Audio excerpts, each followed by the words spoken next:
William Wilson by Edgar Allan Poe.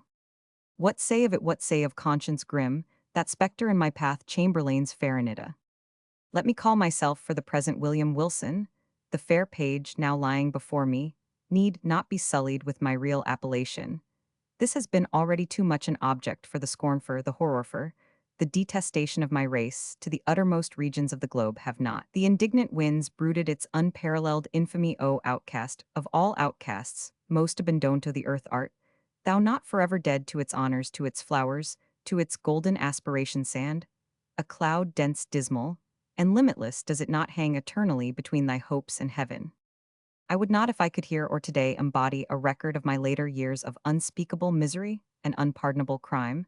This epoch these later years took unto themselves, a sudden elevation in turpitude, whose origin alone it is my present purpose to assign men usually grow base by. Degrees from me in an instant, all virtue dropped bodily as a mantle from comparatively trivial wickedness. I passed with the stride of a giant into more than the enormities of an elagabalus. What chance you had one event brought this evil thing to pass, bear with me while I relate. Death approaches, and the shadow which foreruns him has thrown a softening influence over my spirit. I long, in passing through the dim valley, for the sympathy I had nearly said for the pity off my fellow men. I would fain have them believe that I have been in some measure the slave of circumstances, beyond human control. I would wish them to seek out for me in the details. I am about to give some little oasis of fatality, amid a wilderness of error. I would have them allow what they cannot refrain from allowing, that, although temptation may have erewhile existed as great man, was never thus at least tempted before, certainly, never thus fell. And is it therefore that he has never thus suffered? Have I not indeed been living in a dream? And am I not now dying a victim to the horror and the mystery of the wildest of all sublunary visions? I am the descendant of a race whose imaginative and easily excitable temperament has at all times rendered them remarkable, and in my earliest infancy, I gave evidence of having fully inherited the family character. As I advanced in years, it was more strongly developed, becoming, for many reasons, a cause of serious disquietude to my friends and of positive injury to myself. I grew self-willed, addicted to the wildest caprices, and a prey to the most ungovernable passions, weak-minded and beset with constitutional infirmities akin to my own. My parents could do but little to check the evil propensities which distinguished me. Some feeble and ill-directed efforts resulted in complete failure on their part, and of course in total triumph on mine. Thenceforward my voice was a household law, and at an age when few children have abandoned their leading strings, I was left to the guidance of my own will, and became in all but name the master of my own actions.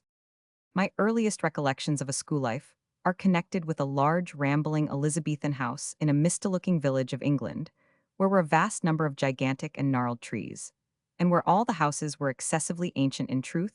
It was a dreamlike and spirit-soothing place, that venerable old town. At this moment in fancy, I feel the refreshing chilliness of its deeply shadowed avenues, inhale the fragrance of its thousand shrubberies, and thrill, anew with undefinable delight, at the deep hollow note of the church bell breaking each hour with sullen and sudden roar upon the stillness of the dusky atmosphere, in which the fretted Gothic steeple lay embedded and asleep.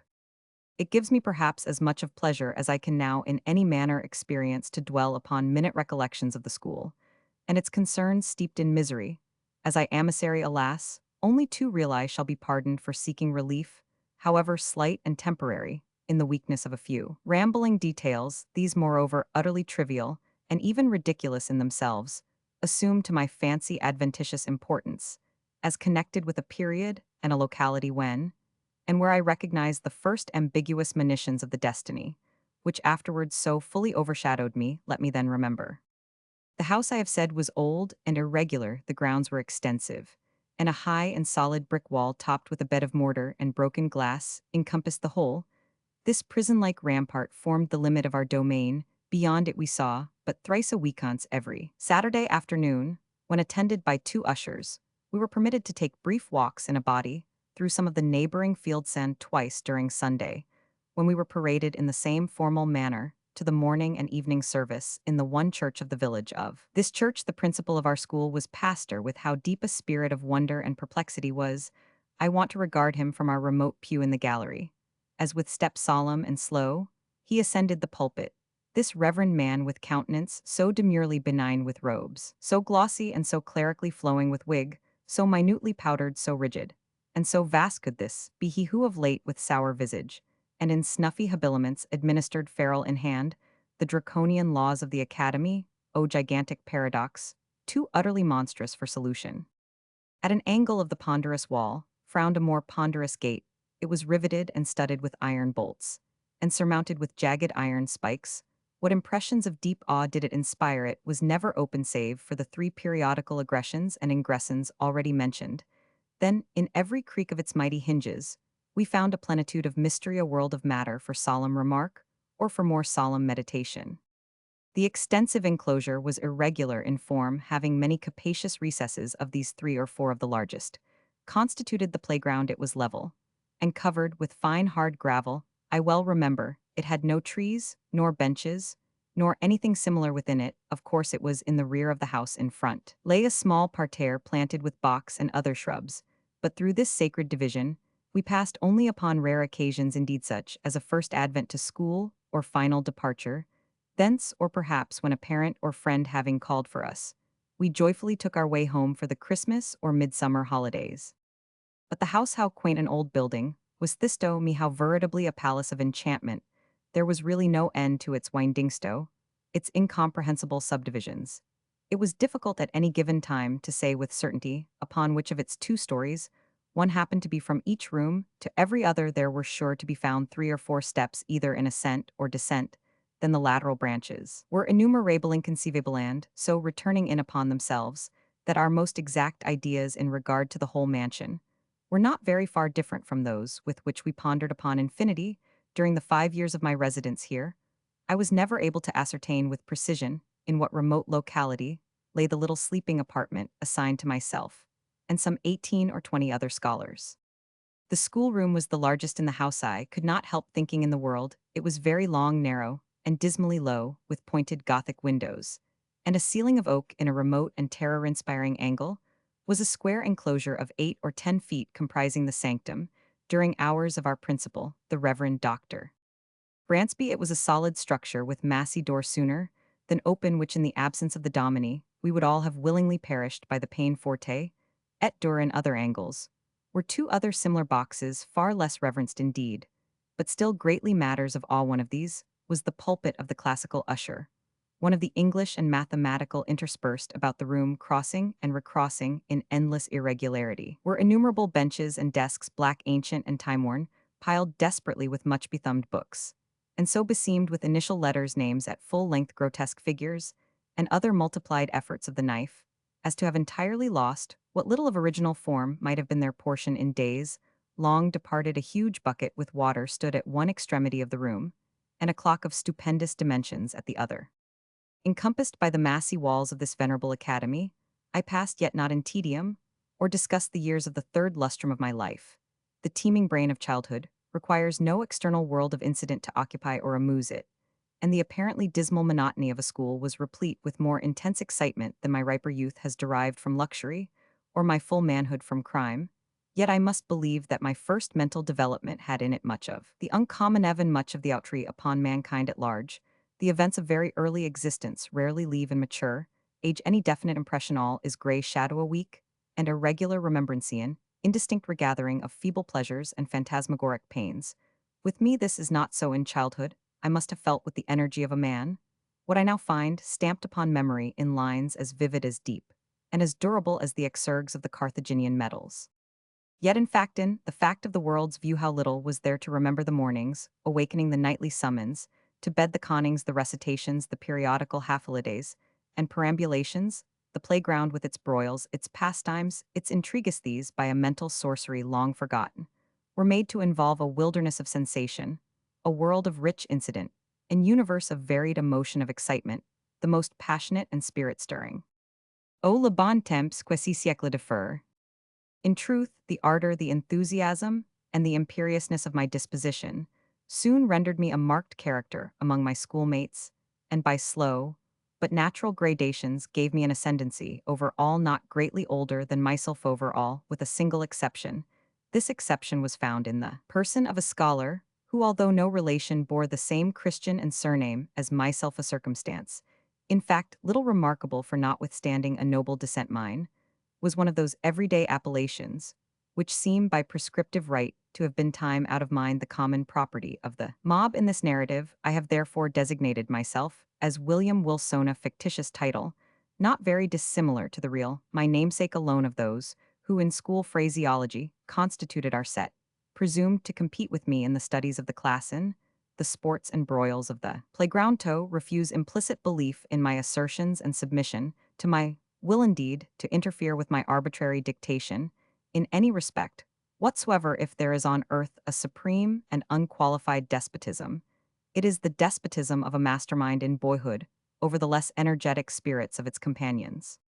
Wilson's rebellion was to me a source of the greatest embarrassment, the more so as, in spite of the bravado with which in public I made a point of treating him, and his pretensions, I secretly felt that I feared him, and could not help thinking the equality which he maintained so easily with myself a proof of his true superiority. Since not to be overcome cost me a perpetual struggle, yet this superiority, even this equality, was in truth acknowledged by no one but myself. Our associates, by some unaccountable blindness, seemed not even to suspect it. Indeed, his competition, his resistance, and especially his impertinent and dogged interference with my purposes were not more pointed than private. He appeared to be destitute alike of the ambition which urged and of the passionate energy of mind which enabled me to excel in his rivalry.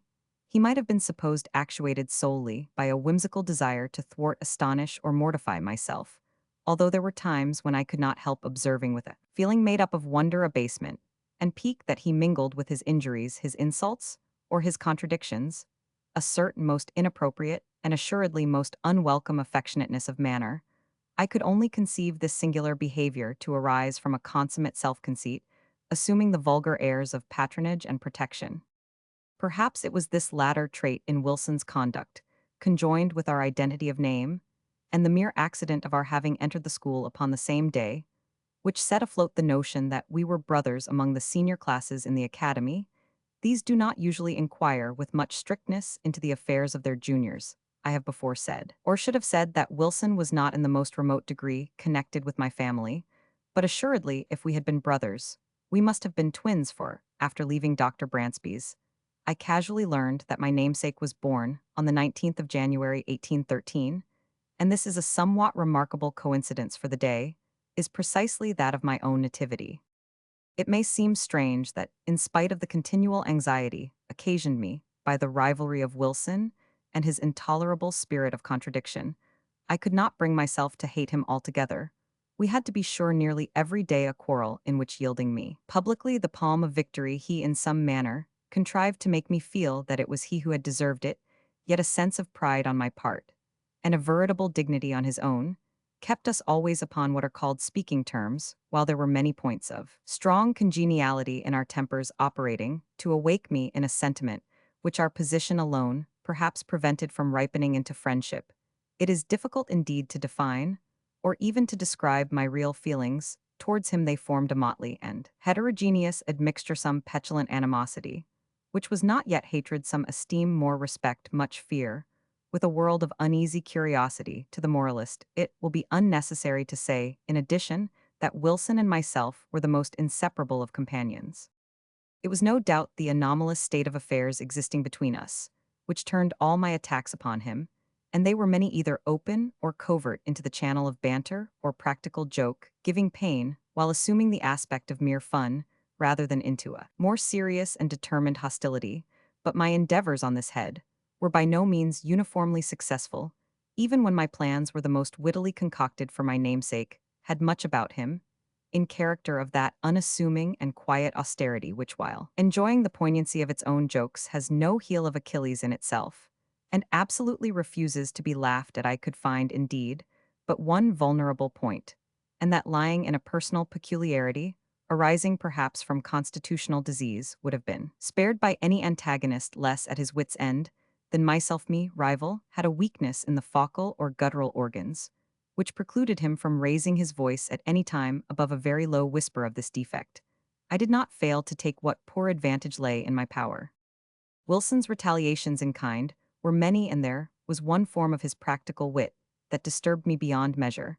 How his sagacity first discovered at all that so petty a thing would vex me is a question I never could solve, but having discovered, he habitually practiced the annoyance. I had always felt aversion to my uncourtly patronymic, and its very common, if not plebeian praenomen, the words were venom in my ears, and when upon the day of my arrival, a second William Wilson came also to the academy, I felt angry with him for bearing the name, and doubly disgusted with the name, because a stranger bore it, who would be the cause of its twofold repetition, who would be constantly in my presence, and whose concerns in the ordinary routine of the school business must inevitably, on account of the detestable coincidence, be often confounded with my own.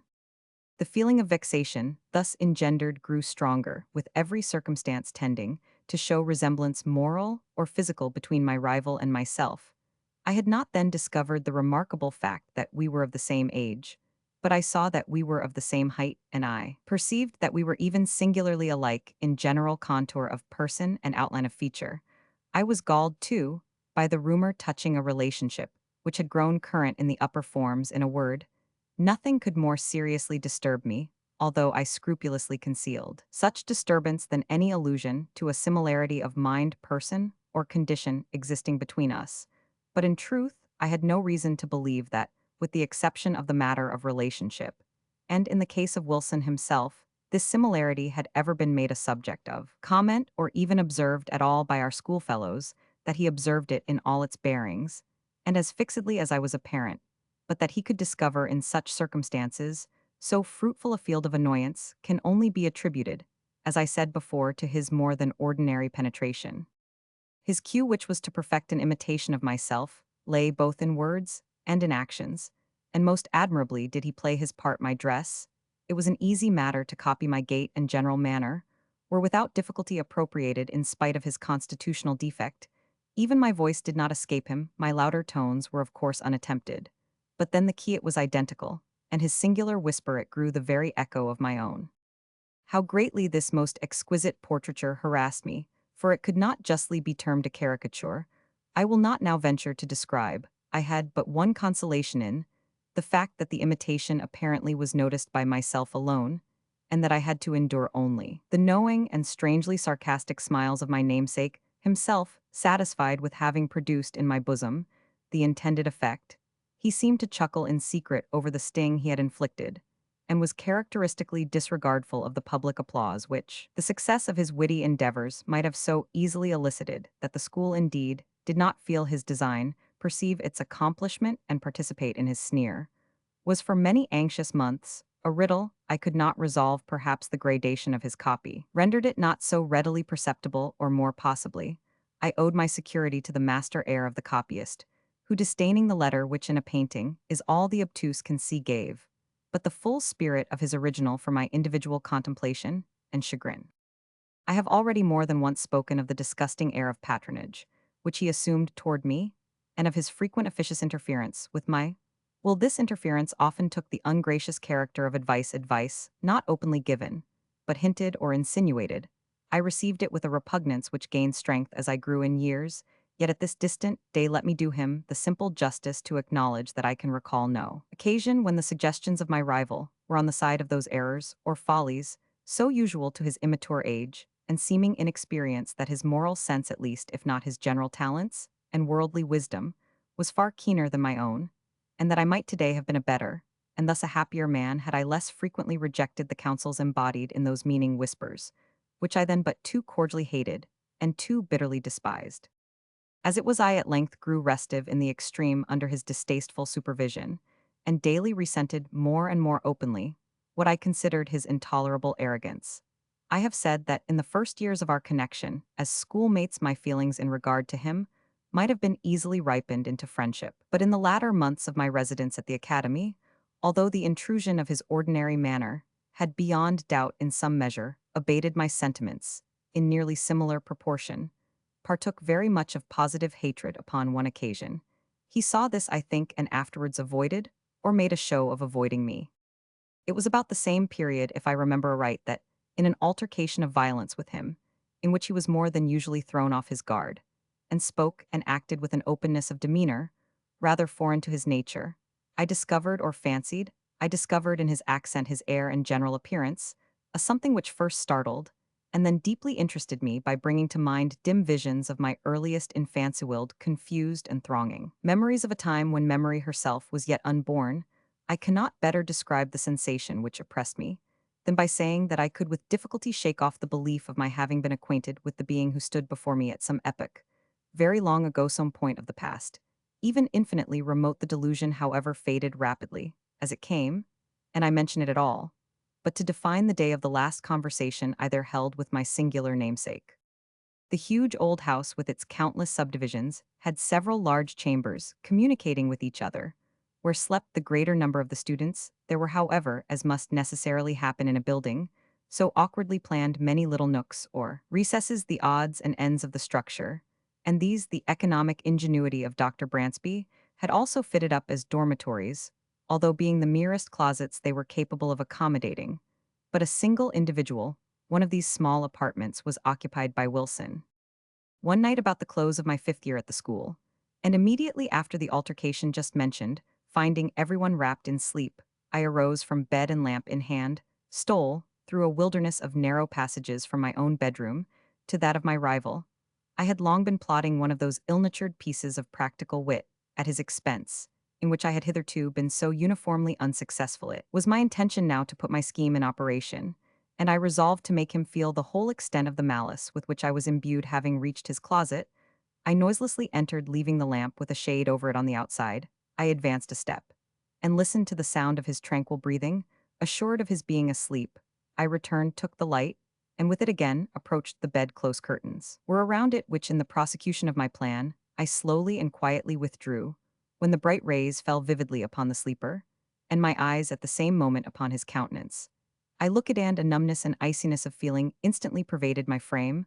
My breast heaved, my knees tottered, my whole spirit became possessed with an objectless yet intolerable horror. Gasping for breath, I lowered the lamp. In still nearer proximity to the face were the sethes, the lineaments of William Wilson.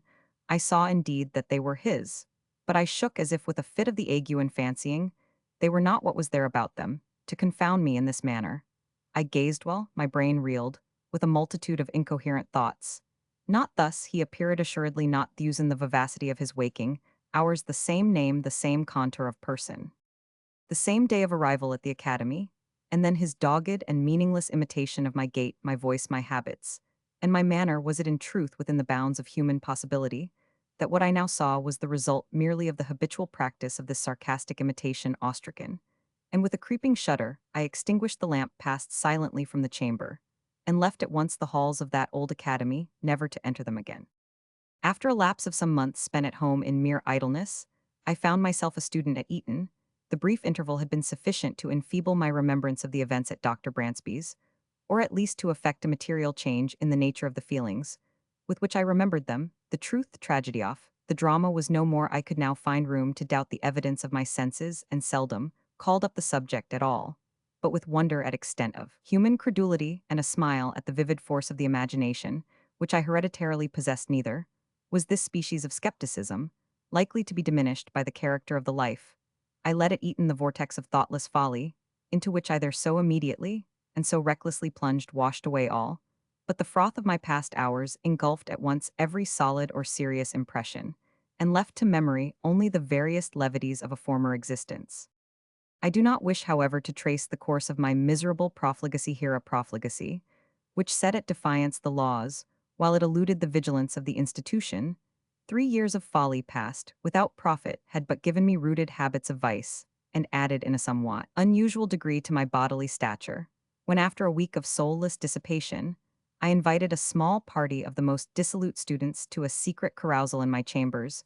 We met at a late hour of the night, for our debaucheries were to be faithfully protracted. Until morning the wine flowed freely, and there were not wanting other, and perhaps more dangerous seductions, so that the grey dawn had already faintly appeared in the east, while our delirious extravagance was at its height.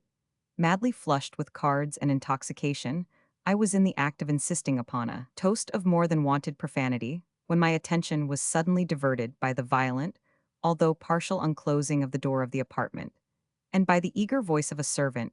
From without he said that some person apparently in great haste demanded to speak with me in the hall. Wildly excited with wine, the unexpected interruption rather delighted than surprised me. I staggered forward at once, and a few steps brought me to the vestibule of the building. In this low and small room, there hung no lamp, and now no light at all was admitted save that of the exceedingly feeble dawn, which made its way through the semicircular window. As I put my foot over the threshold, I became aware of the figure of a youth about my own height, and habited in a white kerseymere morning frock, cut in the novel fashion of the one I myself wore at the moment. This the faint light enabled me to perceive, but the features of his face I could not distinguish upon my entering. He strode hurriedly up to me, and seizing me by the arm with a gesture of petulant impatience, whispered the words William Wilson in my ear. I grew perfectly sober in an instant. There was that in the manner of the stranger, and in the tremulous shake of his uplifted finger, as he held it between my eyes and the light, which filled me with unqualified amazement. But it was not this which had so violently moved me. It was the pregnancy of solemn admonition in the singular low, hissing utterance, and above all, it was the character, the tone, the key of those few simple and familiar, yet whispered syllables, which came with 1,000 thronging memories of bygone days, and struck upon my soul with the shock of a galvanic battery. Ere I could recover the use of my senses, he was gone. Although this event failed not of a vivid effect upon my disordered imagination, yet was it evanescent as Roman 508 for some weeks indeed. I busied myself in earnest inquiry, or was wrapped in a cloud of morbid speculation. I did not pretend to disguise from my perception the identity of the singular individual who thus perseveringly interfered with my affairs and harassed me with his insinuated counsel. But who and what was this Wilson, and whence came he, and what were his purposes? Upon neither of these points could I be satisfied, merely ascertaining, in regard to him, that a sudden accident in his family had caused his removal from Dr. Bransby's academy on the afternoon of the day in which I myself had eloped. But in a brief period, I ceased to think upon the subject, my attention being all absorbed in a contemplated departure for Oxford. Thither I soon went, the uncalculating vanity of my parents furnishing me with an outfit and annual establishment, which would enable me to indulge at will in the luxury, already so dear to my heart, in profuseness of expenditure, with the haughtiest airs of the wealthiest earldoms in Great Britain. Excited by such appliances to vice, my constitutional temperament broke forth with redoubled ardor, and I spurned even the common restraints of decency, in the mad infatuation of my revels. But it were absurd to pause in the detail of my extravagance. Let it suffice that among spendthrifts I outheroded Herod, and that giving name to a multitude of novel follies, I added no brief appendix to the long catalogue of vices, then usual in the most dissolute university of Europe. It could hardly be credited, however, that I had even here so utterly fallen from the gentlemanly estate as to seek acquaintance with the vilest arts of the gambler by profession, and having become an adept in his despicable science, to practice it habitually as a means of increasing my already enormous income at the expense of the weak-minded among my fellow collegians. Such, nevertheless, was the fact, and the very enormity of this offense against all manly and honorable sentiment proved beyond doubt the main, if not the sole reason of the impunity with which it was committed. Who indeed among my most abandoned associates would not rather have disputed the clearest evidence of his senses, than have suspected of such courses the gay, the frank, the generous William Wilson, noblest and most liberal commoner at Oxford, him whose follies said his parasites were but the follies of youth and unbridled fancy, whose errors, but inimitable whim, whose darkest vice, but a careless and dashing extravagance. I had been now 2 years successfully busied in this way, when there came to the university a young parvenu nobleman. Glendoningrich, said report, as Herod's Atticushi's riches too as easily acquired. I soon found him of weak intellect, and of course marked him as a fitting subject for my skill. I frequently engaged him in play, and contrived with the gambler's usual art to let him win considerable sums, the more effectually to entangle him in my snares. At length, my schemes being ripe, I met him with the full intention that this meeting should be final and decisive at the chambers of a fellow commoner, Mr. Preston, equally intimate with both, but who, to do him justice, entertained not even a remote suspicion of my design to give to this a better coloring. I had contrived to have assembled a party of some 8 or 10, and was solicitously careful that the introduction of cards should appear accidental and originate in the proposal of my contemplated dupe himself. To be brief upon a vile topic, none of the low finesse was omitted so customary upon similar occasions, that it is a just matter for wonder how any are still found so besotted as to fall its victim. We had protracted our sitting far into the night, and I had at length effected the maneuver of getting Glendinning, as my sole antagonist the game, too, was my favorite Eckhart. The rest of the company interested in the extent of our play had abandoned their own cards, and were standing around us as spectators the parvenu who had been induced by my artifices in the early part of the evening to drink deeply now shuffled dealt or played with a wild nervousness of manner, for which his intoxication I thought might partially, but could not altogether account in a very short period. He had become my debtor to a large amount, when having taken a long draught of port, he did precisely what I had been coolly anticipating, proposed to double our already extravagant stakes. With a well-feigned show of reluctance, and not until after my repeated refusal had seduced him into some angry words which gave a color of pique to my compliance, did I finally comply. The result of course did, but prove how entirely the prey was in my toils. In less than an hour he had quadrupled his debt. For some time, his countenance had been losing the florid tinge lent it by the wine, but now to my astonishment, I perceived that it had grown to a pallor truly fearful. I say to my astonishment.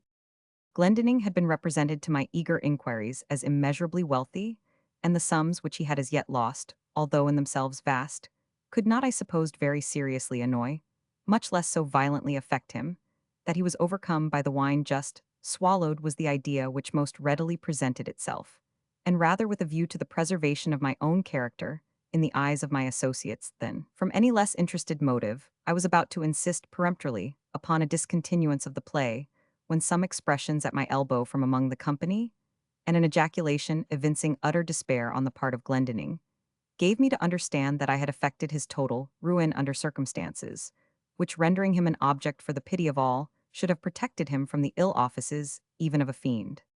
What now might have been my conduct, it is difficult to say. The pitiable condition of my dupe had thrown an air of embarrassed gloom over all, and for some moments a profound silence was maintained, during which I could not help feeling my cheeks tingle with the many burning glances of scorn or reproach cast upon me by the less abandoned of the party. I will even own that an intolerable weight of anxiety was for a brief instant lifted from my bosom by the sudden and extraordinary interruption which ensued. The wide, heavy folding doors of the apartment were all at once thrown open to their full extent, with a vigorous and rushing impetuosity that extinguished, as if by magic, every candle in the room. Their light, in dying, enabled us just to perceive that a stranger had entered about my own height and closely muffled in a cloak. The darkness, however, was now total, and we could only feel that he was standing in our midst before any one of us could recover from the extreme astonishment into which this rudeness had thrown all. We heard the voice of the intruder. "Gentlemen," he said in a low, distinct, and never-to-be-forgot whisper, which thrilled to the very marrow of my bones. "Gentlemen, I make no apology for this behavior, because in thus behaving I am but fulfilling a duty. You are beyond doubt uninformed of the true character of the person who has tonight won at Eckhart a large sum of money from Lord Glendinning. I will therefore put you upon an expeditious and decisive plan of obtaining this very necessary information. Please to examine at your leisure the inner linings of the cuff of his left sleeve, and the several little packages, which may be found in the somewhat capacious pockets of his embroidered morning wrapper." While he spoke, so profound was the stillness that one might have heard a pin drop upon the floor. In ceasing, he departed at once. And as abruptly as he had entered, can Ishal I describe my sensations? Must I say that I felt all the horrors of the damned? Most assuredly. I had little time given for reflection. Many hands roughly seized me upon the spot, and lights were immediately procured. A search ensued. In the lining of my sleeve were found all the court cards essential in Eckhart, and in the pockets of my wrapper a number of packs facsimiles of those used at our sittings, with the single exception that mine were of the species called technically arondies, the honors being slightly convex at the ends, the lower cards slightly convex at the sides. In this disposition, the dupe who cuts as customary at the length of the pack will invariably find that he cuts his antagonist in honor, while the gambler, cutting at the breadth, will as certainly cut nothing for his victim, which may count in the records of the game. Any burst of indignation upon this discovery would have affected me less than the silent contempt or the sarcastic composure with which it was received.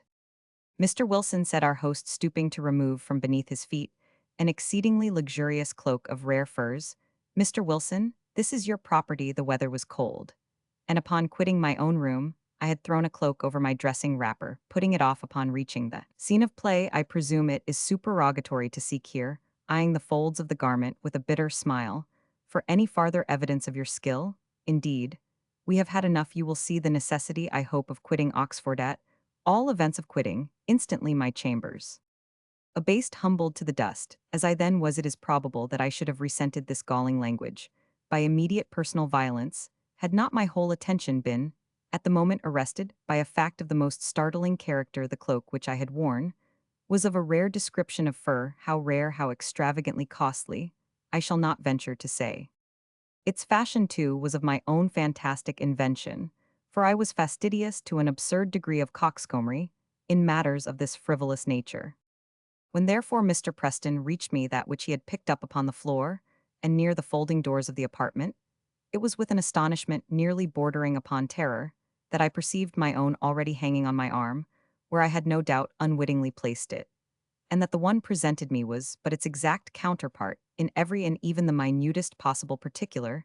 The singular being who had so disastrously exposed me had been muffled, I remembered, in a cloak, and none had been worn at all by any of the members of our party, with the exception of myself, retaining some presence of mind. I took the one offered me by Preston, placed it unnoticed over my own, left the apartment with a resolute scowl of defiance, and next morning, ere dawn of day, commenced a hurried journey from Oxford to the Continent in a perfect agony of horror and of shame. I fled in vain, my evil destiny pursued me, as if in exultation, and proved indeed that the exercise of its mysterious dominion had as yet only begun. Scarcely had I set foot in Paris ere I had fresh evidence of the detestable interest taken by this Wilson in my concerns. Years flew, while I experienced no relief. Villain at Rome, with how untimely yet with how spectral an officiousness stepped he in between me and my ambition, at Vienna too, at Berlin and at Moscow, where in truth had I not bitter cause to curse him within my heart from his inscrutable tyranny, did I at length flee panic-stricken as from a pestilence, and to the very ends of the earth I fled in vain. And again, in secret communion with my own spirit, would I demand the questions: who is Hewhence, came heened, what are his objects? But no answer was there found. And then I scrutinized with a minute scrutiny the forms and the methods, and the leading traits of his impertinent supervision. But even here there was very little upon which to base a conjecture. It was noticeable, indeed, that in no one of the multiplied instances in which he had of late crossed my path had he so crossed it except to frustrate those schemes, or to disturb those actions, which if fully carried out might have resulted in bitter mischief. Poor justification.